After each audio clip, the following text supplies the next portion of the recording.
Hey Taylor. First off, thank you very much for watching that whole 9-minute video that I did.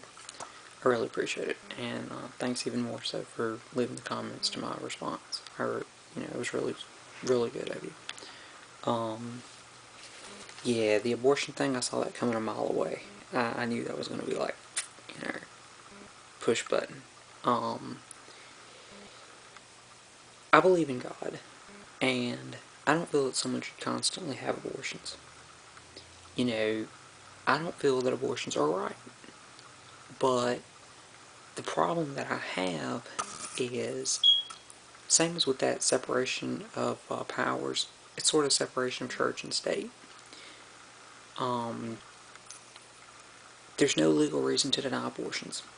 You know, at least none that I've come up with. So, what non-religious reasons do you have that would that you would use to preclude somebody from having an abortion? You know, that's one question for you. Also, another thing, how I fear how many people would have been born if abortions weren't legal.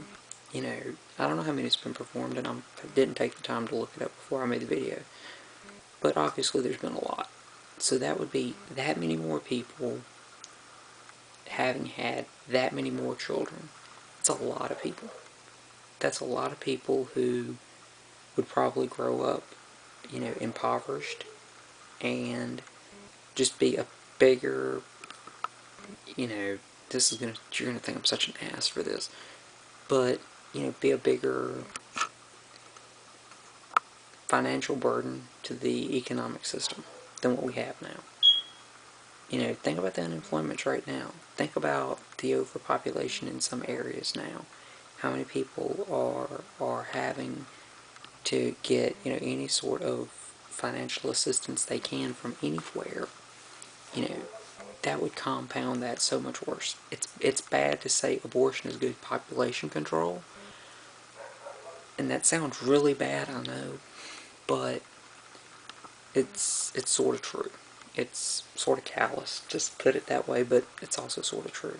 Um, but yeah, I've never heard anyone be able to say, other than religious views, the reason that I think abortions should be illegal is because, well, um, so yeah, if you can answer that one, go for it. You know, um, and yeah, it's true you don't know what that unborn child could have grown up to do. They could have grown up and been, better than and smarter and developed cures for anything. You'll never know. You know, there's no way to know. You know, and I know that. There's really not. Um, so yeah. I may tell you something later, but I'm not going to put it in this video. Um, the gun control, yeah, the gun control is gun control. People are too freaking stupid. I hear people arguing about assault weapons bans and whether someone can have, you know, 10 bullets or 30 bullets. If somebody's going to want to kill people, they're going to do it. They're going to have more guns. They're going to have more clips. Whether or not the gun can hold 10 bullets or 30 is immaterial. I don't even think that's a big issue. So, yeah. And let's see. Yeah. Nah, you've never seemed that you hated gays at all. We spoke once way prior about that very briefly. And, you've always been great. You've always been great to me, at least, so thanks. The bad thing is, there are extremists in every cause.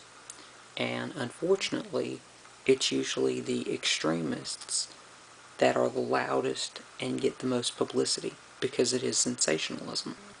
It's easy to get a story out of it. When you've got that kind of sensationalism that the reporters can put to it, it's really easy to feed a story into it. When you've got calm people who act civil and present good, well-constructed thoughts, that's not news. People aren't gonna sit there and listen to people. I guess I do on YouTube, but you know, overall, it's not newsworthy. So unfortunately, it's usually extremists, you know, that form the stereotypes. You know, be it Christian conservatives, or be it queer. But yeah, um, I'll agree with you 100%. No church should be forced to perform a wedding for two gays. That's a no-brainer. It's a legal thing. It's religious. Yes, it's religious to a lot of people, but unfortunately, thanks to the great laws of the United States, it's legal. You know, it's not just a church thing. So no church should be required to do it at all. It's not a religious procession. It's a legal thing that ties two people together. You know, that comes with all those power of attorney kind of things and executive estates and all that. You know, so no. As far as calling it marriage, no. I don't care what it's called. Call it whatever. Call it monkey nuts. Call it whatever. You know, it's immaterial what it's called. You know, the problem is the sensationalists want to call it marriage because the extremists, I'm sorry, want to call it marriage because that's what they want it called. Well, let's get a marble through like they did in Vermont. Ooh, civil unions, instead of doing like Massachusetts did. And I don't know if you've heard about it. There's just been this whole fiasco up in Massachusetts where gay people have not been able to get divorced real easy. They've had to come back there and establish residency again and then be separated for all that time before they can file for divorce and everything. They can't file for it in their own state because it's not recognized by their state. So, they were pushing too fast to get it done, and they dropped the ball. So, good job, dumb butts. Like I said, the only reason I was more organized is because I had a whole page of notes to go through. Otherwise, I wouldn't have been nearly as coherent as I was. Thank you for saying it was an excellent video response, though. That means a lot coming from you. I don't know. I like the videos that you do a lot, and I appreciate you taking the time to watch the videos that I've done. I mean, as far as, to you. Other than that, though, I guess I'll shut up. But, again, thank you very much. And I hope you don't mind another video response to your text replies, but I was too lazy to type out text response to it, so deal with it. Take care, Taylor, and best wishes to you with your upcoming movie events and everything else. Thanks, buddy.